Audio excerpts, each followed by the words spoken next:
9월 26일 9월 마지막 제 주일날 하나님께서 우리에게 주신 말씀은 디모데전서 6장 1절로 16절 말씀입니다.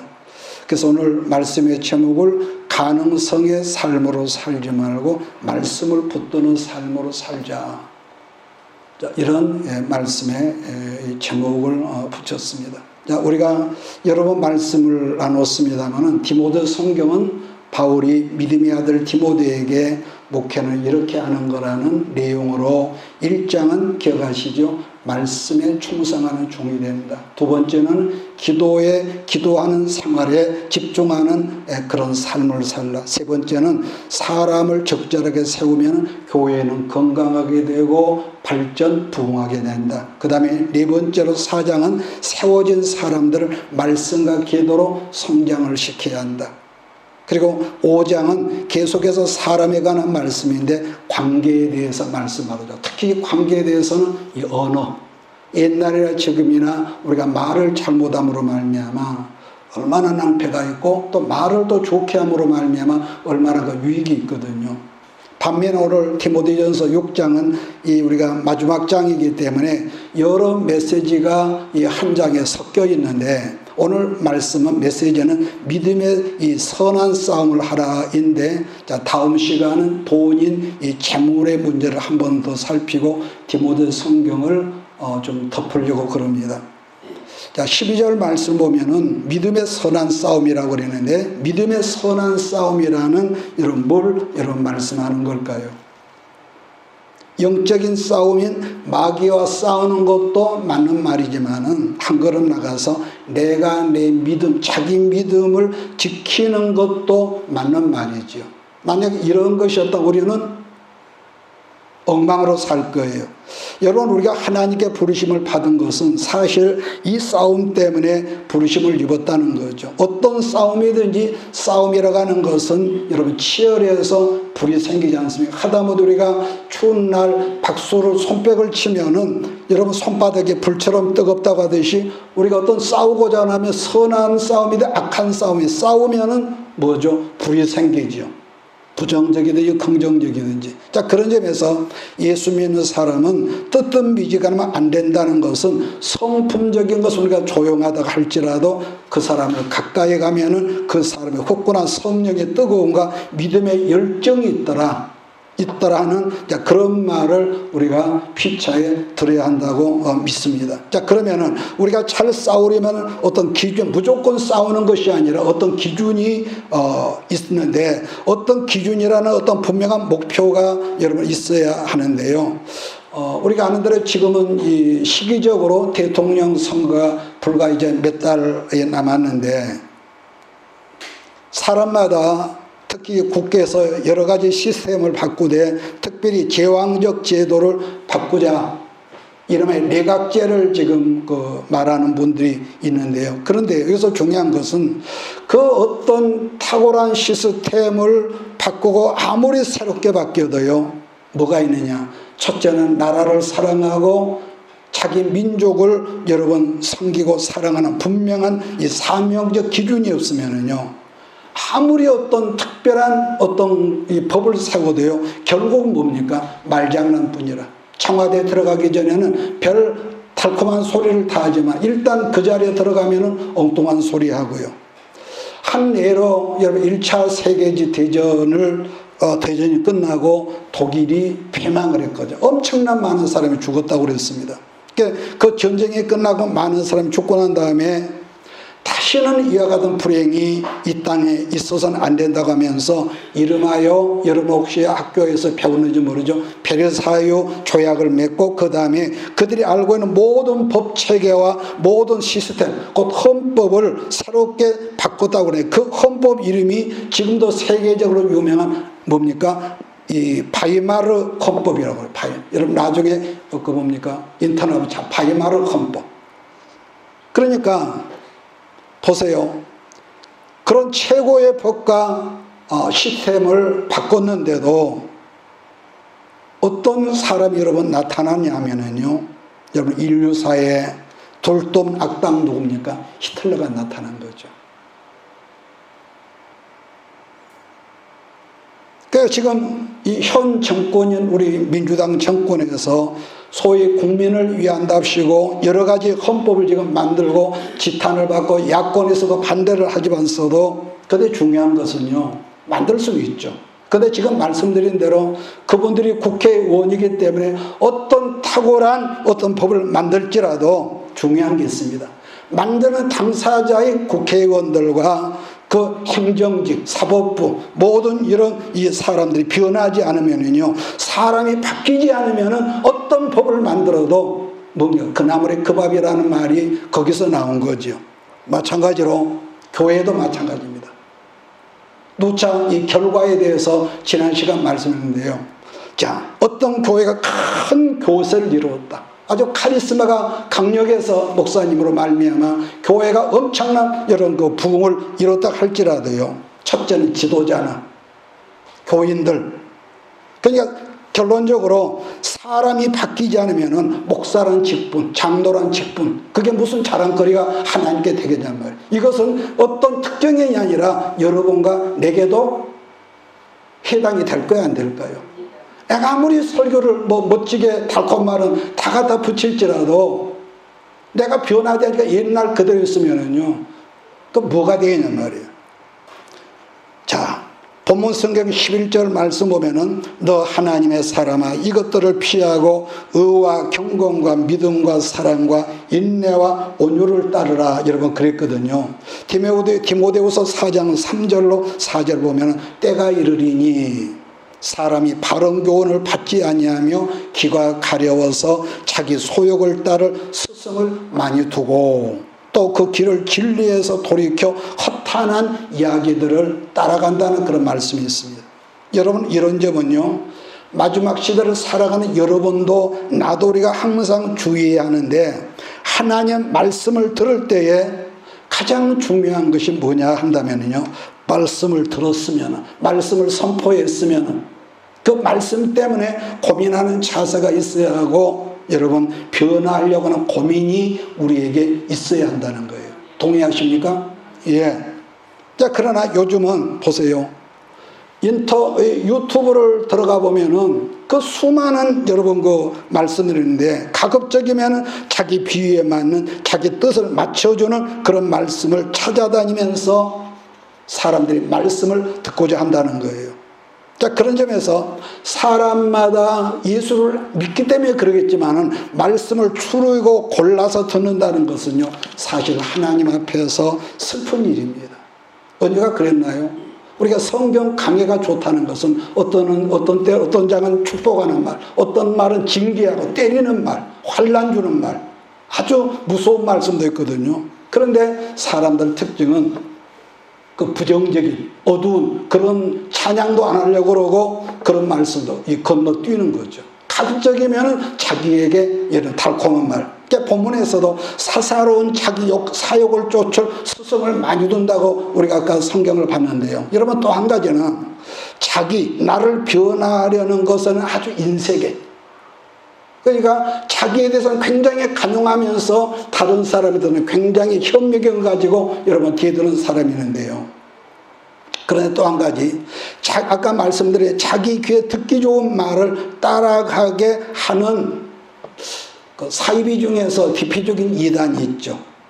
고음파죠. 고음파. 지금은 고음파도 보니까 갈래가 여러 갈래로 이렇게 찢어지고 있습니다만은, 그러나 고음파 중에 대표적인 교리가 뭐냐면은 우리 장로교하고 너무 비슷한 게 많습니다.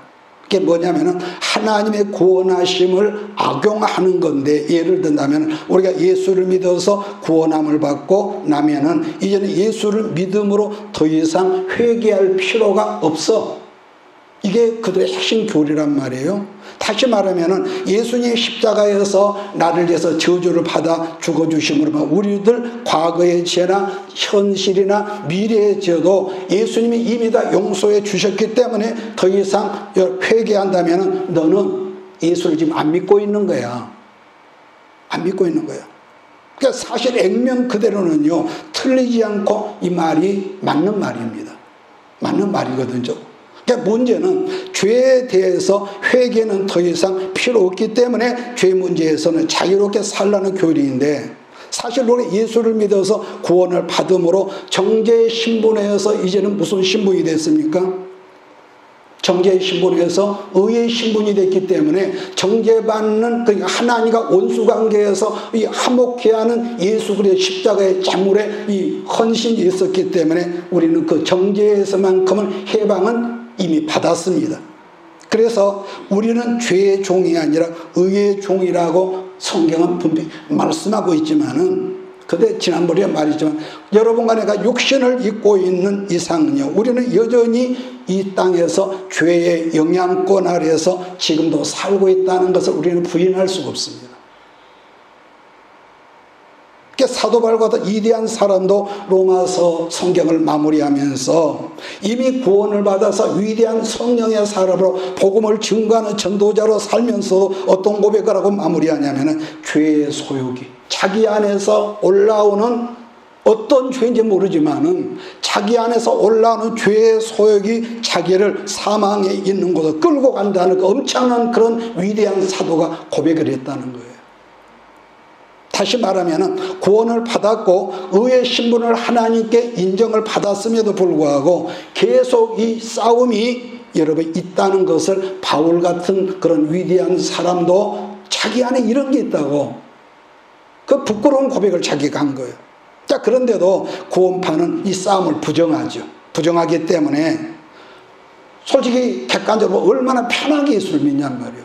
예를 들어 천주교는 제사 다 드리고 굿도 하고, 그러잖아요. 얼마나 편해. 자, 그러다 보니까 어떤 망신을 당하냐면 세상 사람들보다 조롱거리가 된다. 그러니까 지난번에 우리가 그 세월호를 많이 봤습니다만 어떤 그런 거, 죄에 대해서는 어떤 회개가 없는 거예요. 그 사람들 하는 거 보면은. 그러니까 여기에 대한 성경적 설명을 보려면은 시간이 가지면 에스겔 성경이나 여러분 우리가 요한일서를 한번 찾아봅시다. 요한서신을 봐야 하는데 요한서신은 예수를 안 믿는 사람들에게 보낸 것이 아니라 예수를 이미 믿고 구원받은 사람들에게 보내진 서신서가 요한서신이란 말이에요. 먼저 제가 요한일서 5장 13절을 읽겠습니다. 내가 하나님의 아들의 이름을 믿는 너희에게 이것을 쓰는 것은 너희로 하여금 너희에게 영생이 있음을 알게 하려 함이라. 그래 사도 요한이 요한일서 1장에서 또 어떤 말씀을 하느냐면요, 1장 요한일서 1장 8절로 10절을 우리 한번 같이 읽으면서 말씀을 열어갈까요? 시작. 만일 우리가 죄가 없다고 말하면 스스로 속이고 또 진리가 우리 속에 있지 아니할 것이요, 만일 우리가 우리 죄를 자백하면 그는 미쁘시고 의로우사 우리 죄를 사하시며 우리를 모든 불에서 깨끗하게 하실 것이요, 만일 우리가 범죄하지 아니하였다면 하나님을 거짓말하는 이로 만드는 것이니 또한 그의 말씀이 우리 속에 있지 아니하니라. 그러니까 요한의 사도 요한의 말은 우리들이 예수를 믿고 있지만 그럼에도 불구하고 우리는 여전히 죄의 영향력 아래 살고 있기 때문에 날마다 예수 이름으로 자백하라는 말씀. 그래서 주기도문에서도 그럽니까? 그러지 않습니까? 우리가 우리에게 지은 죄를 용서해 준 것 같이 하나님 우리 죄도 용서해 주세요. 누가 가르친 기도예요? 예수님이 가르친 기도란 말이에요. 자, 그런 점에서 사도 바울은 고린도전서 15장 31절 뭐라고 합니까? 나는 날마다 죽네. 날마다 죽는다고. 또한 요한은 우리가 범죄하지 않았다고 말하면 하나님을 거짓말쟁이로 만드는 거야. 그러므로 우리들이 이처럼 분명한 이 말씀의 어떤 여러분 기준의 틀이 없으면은요, 이단 사입의 헛된 메시지에 넘어갈 수밖에 없다. 왜? 분별이 안 되니까. 맞는 말 같거든요. 또 한 가지는 우리가 분명한 말씀의 법을 주셨을지라도 내용을 모르면 엉뚱해지니까 반드시 건강한 설명의 어떤 가르침을 받는 것도 여러분 중요한 거죠. 그래서 우리 하나님은 말씀을 주셨을지라도 대충 알아서 믿으러 가지 아니하고, 여러분 뭡니까? 아이 같은 여러분 사람이 아이에게 합당한 설명을 주시고 장성한 믿음의 사람 거기에 또 합당한 여러분 설명을 더불어 주시더라는 거죠. 본문 11절로 여러분 12절을 보면은 6가지 여러분 항목이 있는데요. 거기는 보면은 의와 믿음과 경건과 사랑과 인내와 온유를 지금 말씀하고 있거든요. 자, 여기에서 말한 의란 뭐냐면은 우리들이 예수를 믿음으로 말미암아 의로화됐다, 의롭게 됐다는 걸 말씀하는데, 이걸 이름하여 로마서 우리가 신학적인 관절 칭의라고 합니다. 칭의. 로마서 6장 11절을 제가 읽어드릴게요. 이와 같이 너희도 너희 자신을 죄에 대하여는 죽은 자요 그리스도 예수 안에서 하나님에 대하여는 살아있는 자로 뭐라고 합니까? 여길지어다. 여길지어다. 여기서 여길지어다란 간주한다, 인정한다는 말인데, 다르게 표현하면은 내가 여러분들과 내가 어떤 큰 이 재벌집에, 그냥 재벌로 합시다. 재벌집에 양자로 들어갔다면은 우리는 그 집안의 합법적인 지금 아들의 신분이 됐단 말이에요. 누구도 터치를 못해. 그러나 정말로 그 집안의 아들답게 살려면은 어떤 순서가 있어야 하느냐? 많은 시간이 걸릴 거예요. 내가 법적으로는 분명히 그 집안의 양자 아들로 들어갔지만은 그 집안의 아들처럼 되려면은 하루아침에 되겠습니까? 그동안 살아온 어떤 문화도 다르고 언어도 다르고 행실도 다르고 옷차림도 다르고요. 그래서 의롭다라는 말은 곧 하나님의 아들이 되었단 말인데, 그 원인은 뭐냐? 예수 그리스도 십자가이고, 따라서 이제는 아들답게 살려면 이제는 의롭다가 아니라 여기서 뭐가 나요? 의롭게 분별하십시오. 의롭다, 또 그 다음에 의롭게, 이걸 우리가 여기서 좀 분별을 해야 합니다. 의롭게인데 이걸 우리는 경건한 삶으로 일컫는 거죠. 자, 그러나 우리 신학에서는 경건을 또 뭐라고 하느냐? 성화라고도 말하는, 다르게 표현하면 성화라고 하는 것은 여러분들과 하나님을, 예수 그리스도를 닮아가는 것을 성화라고 그래요. 뭐라고 그래요? 성화. 자, 분명 우리들이 하나님의 예수 그리스도로만 아들의 신분이 되었지만서도 예수를 믿는다고 저절로 우리가 예수를 닮아가는 게 아니라, 그분을 닮아가려면 하루 이틀 되겠냔 말이에요. 많은 시간 속에서 다루심이 있고, 또 닮아가는 여러 가지 과정들이 필요하고, 그 집안에 나름대로 여러 법이 있을 거 아니겠습니까? 자, 그런 과정을 성경에서는 경건이라고 말씀하다는 것인데, 그래서 항상 의와 경건은 이 동률에 같은 자리에 있어요. 오른쪽 바퀴와 왼쪽 바퀴 같이 있는 거예요. 반복한다면 예수를 믿음으로 구원을 받았다는 것을 아까 말한 의라 한다면은 예수님 자녀다운 삶으로 변화되어 가는 것을 경건한 삶, 따라서 우리들이 행하는 예배 생활이나 기도하는 생활이나 찬양하고 전도하고 선교하는 이 모든 것도 알고 보면 경건 생활인데, 왜냐? 경건함이 있어야만이 거기서 뭐가 있습니까? 성장함이 있습니다. 믿습니까? 그러니까 경건함에 빠진 이거 있을 수도 없는 거예요. 다르게 설명하면 경건 생활이 있어야 그 집에 왕의 아들답게 변화되어 간다는 이 보충 설명이 여기에 이제 포함되겠죠. 자, 그 다음으로 바울이 디모데에게 강조하는 것은 세 가지 표현을 기둥이라고 해요. 기둥. 그 세 가지 기둥이 뭐냐면은 믿음과 소망과 사랑입니다. 자, 근데 본문에서는 그 순서가 좀 바뀌어졌어요. 본문에 보니까 뭐냐? 소망이 빠진 그 자리에 뭐가 들어가요? 인내가 들어가요. 인내가. 자, 그런가 믿음의 역사라고 그러는데, 이 믿음의 역사, 이 말은 어떤 히스토리, 역사가 아니라 뭐라고 할까요? 워킹, 행동하는 거, 움직이는 거. 그러니까 다르게 믿음은요, 그 사람을 움직이게, 일을 하게 만든다는 말씀인데, 왜냐하면 우리가 그러잖아요. 믿음이 없으면은 말만 살아서 말만. 근데 정말로 믿음이 우리 안에 속 사람이 우리가 채워지면은 뭐냐? 반드시 어떤 행동이 있죠. 행동. 제 말 동의하십니까? 예. 믿음이 들어가면 그렇단 말이에요. 자, 그 다음으로 사랑의 수고는 항상 여러분 같은 자리에 있는데, 다시 설명한다면 우리들 이 땅에서 살아갈 때에요, 습관적으로 우리는 이게 있어요. 습관적으로 가능성을 보고 여러분 행동한다는 거죠. 그런데 몰라서 우리가 그렇지, 가능성을 바라보는 사람들이 세상 곧 불신자들의 삶, 가능성. 반면에 예수 안에서 믿음으로 살아가는 사람 어떻게 사냐 한다면 가능성이 아니라 어떻게 사느냐? 약속의 말씀을 붙잡고 살아가는 거죠.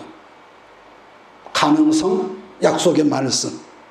자, 여기서 잠깐 여러 해가 있잖아요. 대표적으로 창세기 50장에서 요셉의 예를 든다면은, 요셉은 죽어가지만 여러분 현직 총리이니까 죽을 때 가나안으로 갈 수가 없단 말이에요. 그래서 그런데도 그가 죽을 때 가능성을 말하지 않고 약속의 말씀을 붙잡고 자기 후손들에게 이렇게 예언을 하는, 당부를 하는 거죠. 뭐라 하냐면, 장차 이스라엘 자손들이 하나님께서 아브라함과 이삭과 야곱에게 약속하셨던 가나안 땅으로 들어갈 터인데, 그때 내 뼈, 내 해골을 가지고 들어가라고 요셉이 죽으면서 여러분 당부를 하죠.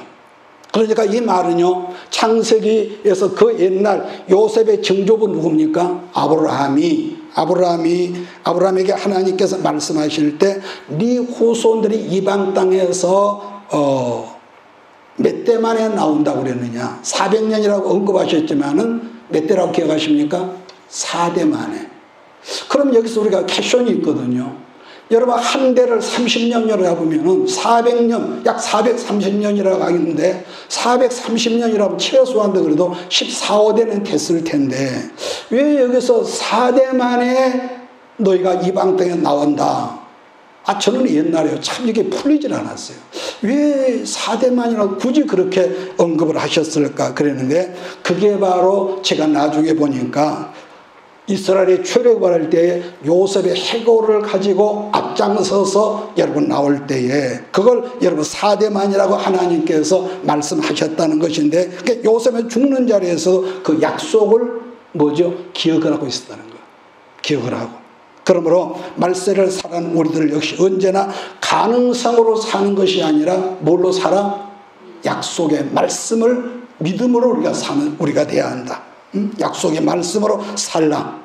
그러나 약속의 말씀으로 살기 위해서 그럼 또 뭐가 필요할까? 그렇게 살라. 그걸 끝난 것이 아니라 기다림이라는 과정이 필요하죠. 여러분, 그렇지 않겠어요? 그 기다림이라는 과정 가운데서 우리에게 뭐가 또 필요한 게 또 있죠. 예배하는 삶이 있어야 하고, 하나님과 교제가 끊어지면은 안 되잖아요. 그래서 이 기도하는 삶인데, 그걸 한꺼번에 말하면 그걸 아까 말해도 경건한 삶, 그걸 다르게 말하면 신앙생활이라고 그러죠. 신앙생활.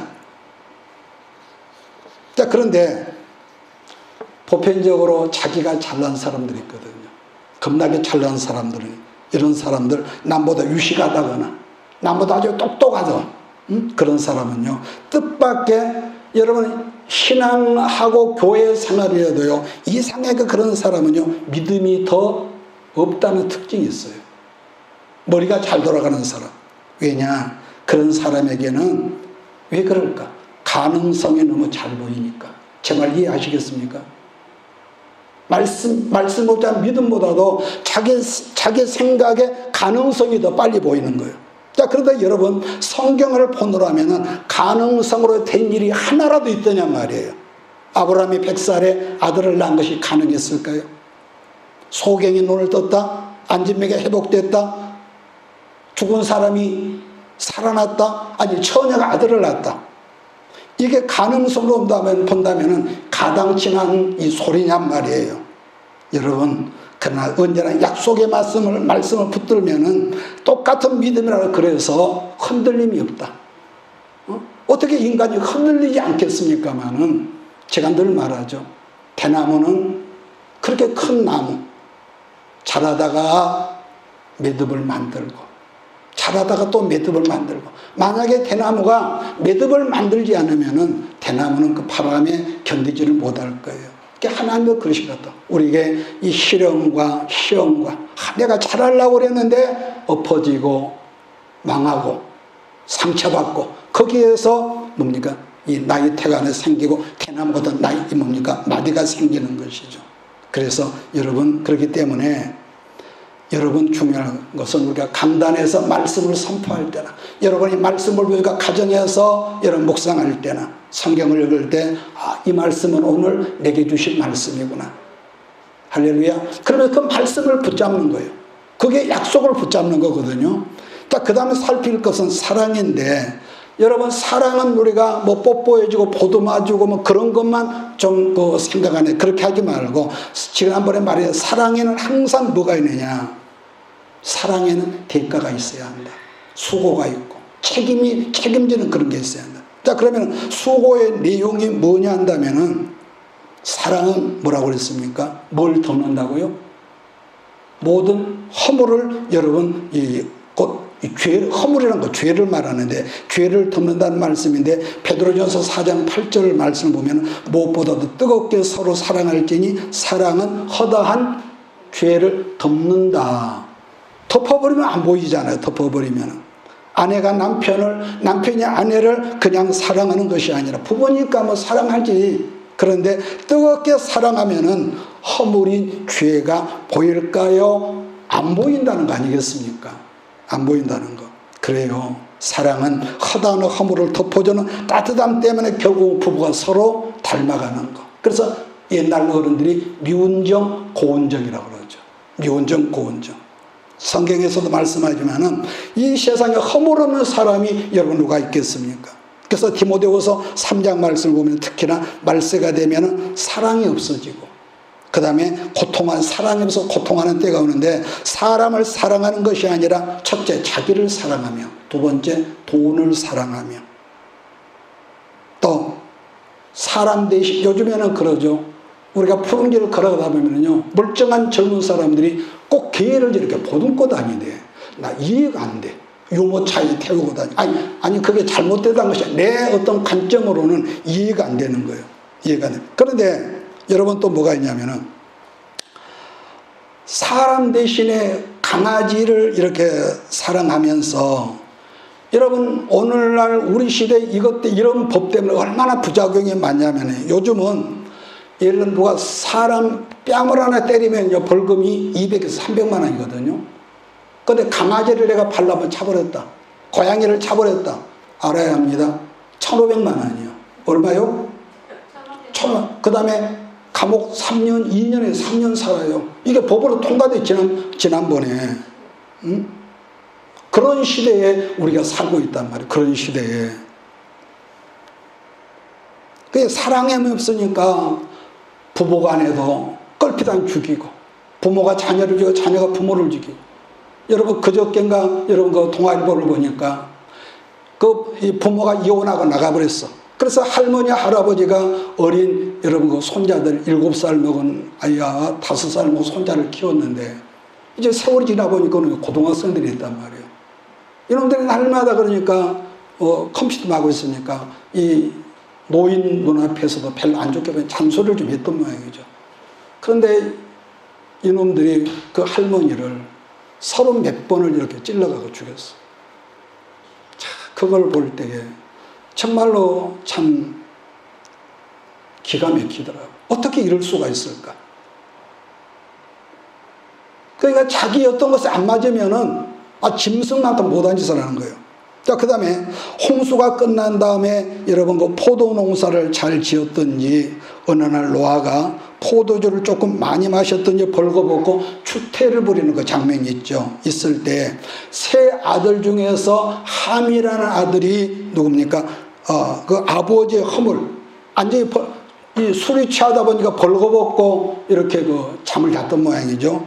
그것을 좀 덮어주면 좋을 텐데, 그것을 자기 형수들 앞에서, 자기 조카들 앞에서, 온 식구에서 나팔을 불면서 아버지를 수치를 줬다고 그랬습니다. 그러고 말면 성경 뭐랍니까? 이 함의 아들 자손이 이 저주를 받았다, 그렇게 말을 하죠. 그러니까 포도주를 마시고 술에 취해 추태를 부리던 노아는 멸종했는데, 아버지의 허물에 대해서 나팔을 불었던 아들은 저주를 받은 것처럼, 여러분 오늘날도 그런 일이 비일비재하거든요. 그러니까 이런 것은 멀리 있는 이방 사람들이 아니라, 여러분 오늘도 여러분 우리도 그런 여러분 그 범주 안에 있다는 거예요. 그래서 멀리 있는 다른 사람들을 사랑함이 아니라 우리는 가정 안에서 허물 없는 사람이 없다고 그랬습니다. 내 남편이 허물이 없고 내 아내가 허물이 없어서가 아니라, 아내를 사랑함이 여러분 우선순위가 되시길 주의 이름으로 축복합니다. 할렐루야. 어째 대답 드렸죠. 할렐루야. 여러분 어째 껄끄럼한 모양인데 이제 십자가를 지시려는 예수님을 향해서 베드로가 뭐라고 하죠? 예수님, 나는요 다 도망가도 나는 절대로 예수님 도망가자 죽는 자리에 나는 같이 갈 거예요. 그러더니 몇 시간 안 가서 예수님을 배신하고 부인하잖아요. 여러분 그게 제자로서 두고두고 그래서 전설에 의해서 베드로가 닭소리 새벽 닭 울면 울었다는 그 전설이 있는데 얼마나 큰 실책이란 말이에요. 그러니까 그 사실하는 모든 주변의 사람들은 네가 그러고도 네가 인간이냐? 네가 선생을 배신해? 네가 수제자 맞아? 막 이러지 않았을까요? 성경에는 없지만 그런데도 부활하신 예수님은 갈릴리 호숫가에서 딱 한마디 하죠. 시몬아 네가 나를 사랑하니? 사랑하니? 그러더니 뭐라고 합니까? 예, 내가 허물이 있으면도 내가 하나님을 사랑합니다. 그랬더니 내 양을 먹이라. 그러면서 그를 회복시켜요. 지난번에 그랬죠. 우리는 항상 과거에 당신 일으키기 때문에 내가 그런 거 아니냐고 그러지만은 여러분 성경은 과거에 대해서 더 이상 거론하지 말라고 그러거든요. 자, 그 다음은 소망인데 또 이것을 본문에 인내라고 그랬거든요. 그러면 인내의 특징이 뭐냐? 그런다면은 참는 거, 기다리는 것이라고도 하겠지만은 오늘은 포기하지 않는 신앙이다.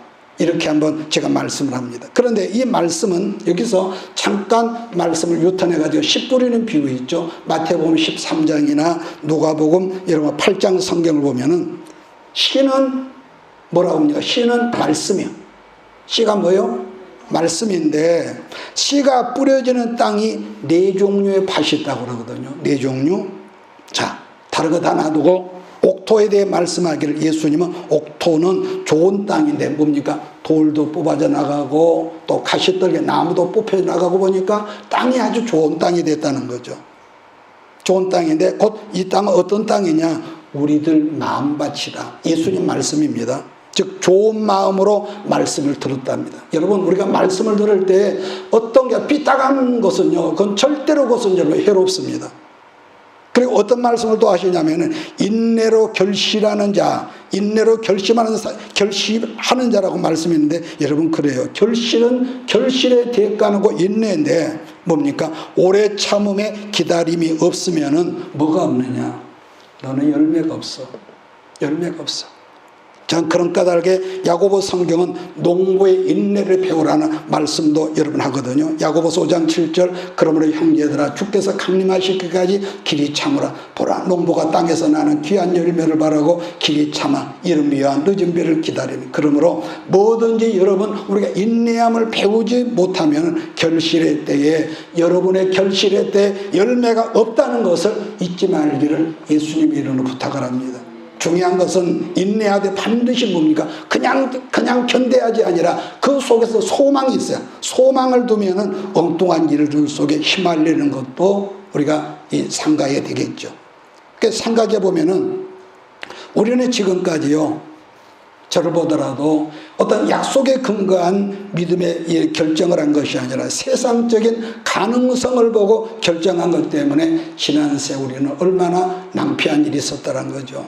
또 하나는 부부라고 하더라도 사랑이 있어야 수고가 나오고 사랑이 있어야 희생이 나온 거지. 여러분 사랑이 없으면은요 우리 어떡하면 저절로 세상의 어떤 흐름의 파도에 휩쓸린단 말이에요. 다시 정리한다면 우리들 신앙의 틀은 두 가지라고 그랬습니다. 두 가지. 의와 경건인데 하나님 앞에서 의롭다고 하는 것은 오직 예수 그리스도 십자가 대속의 그 사건, 그 믿음으로 말미암아 우리가 의롭게 됐단 말이에요. 의롭게. 자, 그 다음으로 아까 그랬죠. 의롭다고 의롭게는 다른데 의롭게란 우리들이 예수님을 닮아가는 과정인데 이것을 또 다르게는 경건생활이다. 그렇다면 이러한 것을 이루기 위해서는 세 가지가 다시 필요하는데 여러분 기억합니까? 믿음과 소망과 사랑이다. 중요한 것은 믿음이라는 항상 가능성을 붙드는 것이 아니라, 그래서 믿음은 가능성을 붙드는 것이 아니라 약속의 말씀을 붙잡는다면 약속의 말씀. 그 다음에 사랑은 뭐냐? 수고와 희생, 그 대가를 치르라. 그러면 살아날 거야. 대가를 치르라. 자, 그럼 마지막 온유는 뭐냐? 구원의 완성된 모습이다. 구원의 이것이 온유입니다. 그러니까 구원의 완성자 예수님은 나는 마음이 온유하고 겸손하니 내게 와서 배우라는 말씀을 하죠. 반복하지만 온유함이라는 그 사람이 참 아무개는 성품이 좋아. 이거 아닙니다. 오해하지 마십시오. 완성된 다듬어진 완성된 신앙인의 모습을 여기서는 온유라고 표현했다는 것. 그러면 누구나 어떤 사람이 펄펄 뛰는 사람이 있습니다. 일은 이렇게 해야 한다고. 펄펄 뛰는 사람이라면 아직 완성의 자리에 한참 먼 당신인 거죠. 제 말 이해하십니까? 그래서 사람은 누구나 여러분도 나도 자기가 중요하게 여기는 가치가 있어. 그러잖아요. 그런데 말입니다. 내가 중요하게 여기는 나의 가치가 자칫 다른 사람에게 불편을 줄 수도 있다는 것인데, 예를 들면은 목사님이 회원으로 들어가는 어떤 단톡방이 있습니다. 거기는 뭐 여러 사람이 많으니까 여러 성향의 사람이 있을 거예요. 근데 그 중에서 몇 사람은 굉장히 보수적 정치 모선을 지는 목사님 몇 분이 있습니다. 뭐 얼굴이 저는 보지도 않았어요. 누군지도 모르죠. 아마 그분들은 누군지 모르지만은 자기들과 같이 현 민주당 정권을 계속 데모하고 공격하고, 그렇지 않으면은 마치 타락한 목사처럼 이렇게 여기는 그런 분들이 있어요.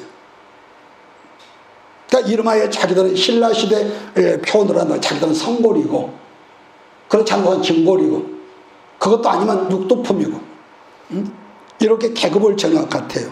그러므로요, 자기가 귀하다는 가치가 있는 사람일수록 그분들을 보면 말투나 눈빛이나 그 글 내용을 보면은요, 그렇지 못한 사람 멸시한다. 그래서 성경을 보면은 디모데후서 3장에서 여러분 기억하시죠? 새로 입교한 사람을 세울 때 입교한 사람도 직분자로 세우면 안 된다는 말씀처럼, 아무리 그 사람의 겉으로 볼 때는 탁월해 보이고 열정이 특심하다 할지라도 이게 있습니다. 신앙의 인격이 다듬어지지 않는, 이해하시죠? 그 사람이 아주 학벌도 좋고 뭐 여러 가지 사회적으로 좋은데 신앙의 인격이 다듬어지지 않아서 성숙하지 않으면은 그 사람이 열심히 크면 많으면 많을수록 그 사람 주변의 사람들에게는 해가 되는 인생을 이렇게 살게 된다. 그래서 그런 사람들을 여러분 직분자로 세우지 말라는 거예요, 바울은. 또 어떤 사람에게는 은혜를 입어서 재물이 많아져서 이름하여 부자가 됐습니다. 예수 믿고 부자 된 사람이 얼마나 좋은 일 아니겠습니까? 그런데 그 사람이 복음 받아서 부자는 되었지만은 아까도 마찬가지로 인격이 갖춰지질 않았어. 부자는 돼서 돈은 많은데 인격이 갖춰지지 않으면은 그 사람 주변에 있는 사람들에게 항상 상실감을 준다는 거예요. 왜냐? 그 사람을 만나기만 하면은 너무 자랑질이요. 이런 자랑질을 해요. 그러다 보니 그런 사람, 그 사람 주변에 있으면 항상 내 속에서 부글부글 어떤 끌어오르죠. 그러면 그런 사람을 뭘로 이기냐? 싸우겠습니까? 잘못한 것도 없는데 그게 이기는 것이 믿음이더라는 거죠. 믿음. 두 경우가 다 온유가 없기 때문이다. 여러분도 여러분의 가치가 다른 사람의 해로움을 주는 일이 없기를 주의로 축복합니다. 그러니까 나는 아무리 좋은 것을 하지만 그분이 불편하면은 여러분 하지 말라는 거죠. 자, 그런가 하면 교회 안에서도 자기 믿음을 증명하려고 다른 사람을 악인으로 만드는 사람이 있는데 그게 바로 바리새인 아니겠습니까? 자기가 하나님께 바로 서 있으면 그걸로 좋은 일인데, 문제는 하나님, 나는 저 뒤에 서 있는 악인과 같지 않고 또 세리와 토색하는 자와도 같지 않습니다. 나는 일주일에 2번씩 나는 금식하거든요. 11조도 드리고. 그러니까 자기가 의롭다는 걸 증명하기 위해서 멀쩡한 다른 사람들을 끌어다가 그들을 악인으로 만들더라는 거. 그런 사람들은 남을 무너뜨림으로 자기를 증명하고 싶어하는 사람 유형인데, 무형인 셈인데, 문제는 이게 다른 사람들 이야기가 아니라 자칫하면 말세를 살아가는 여러분들과 내 이야기가 될 수도 있다는 거예요. 자칫하면은.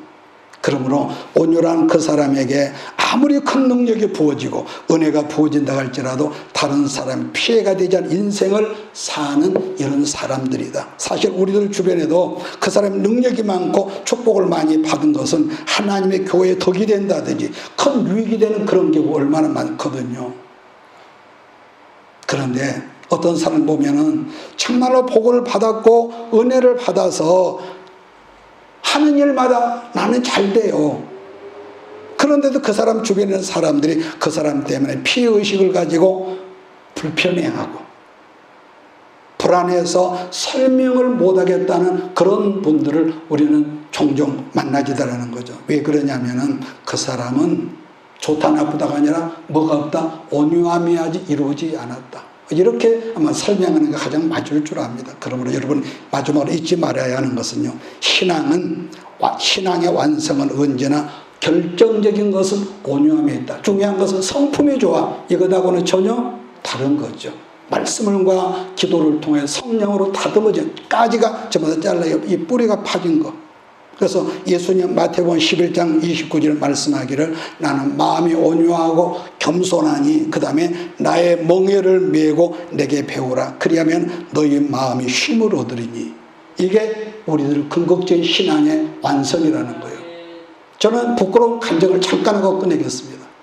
제가 온유를 말하고 사랑을 이런 말씀했잖아요. 그럼 뭐가 있는 줄 아세요? 기도하다가 가끔 환상을 볼 때가 있습니다. 똥을 주무른다거나 어떤 사람이 뚱뚱한 이런 사람이 똥을 싸서 상추에 싸먹는 그런 걸 봐요. 거기서 그랬다가 아니라 나도 몰래 찌푸리지만 그 모습이 바로 내 모습이군요. 하나님 죄송합니다. 그러니까 목회자라도 가끔 이렇게 언쟁이 있잖아요. 집안에서. 그러면 꼭 어떤 그런 것이 있어. 머리가 아프다든지 잠을 못 자다든지. 그래서 여러분 이런 경우는 내가 온유해서가 아니라 네가 말씀은 그렇게 해놓고 네가 딴짓거리해. 네가 화를 내. 막 이러신 것 같아. 그래서 그걸 볼 때마다 주님 죄송합니다. 그걸 회개하게 되고요. 그래서 신학이란 결국 포근해지고 따뜻함으로 우리가 처음부터 완성된 그런 여러분 제품 같은 사람은 없습니다. 제 말 동의하시겠습니까? 우리가 점점점 이렇게 말씀과 기도와 삶 속에 다듬어지고 여러분 가지치기를 해감으로 말미암아 여러분 점차 우리가 주님을 닮아가고 변화되어진다는 말씀이 오늘 바울 신학의 여러분 요약이다. 이렇게 말씀할 수 있을 것입니다. 오늘 여기까지 하겠습니다. 기도합니다. 내가 너와 항상 함께 하리라. 내가 너를 지키리.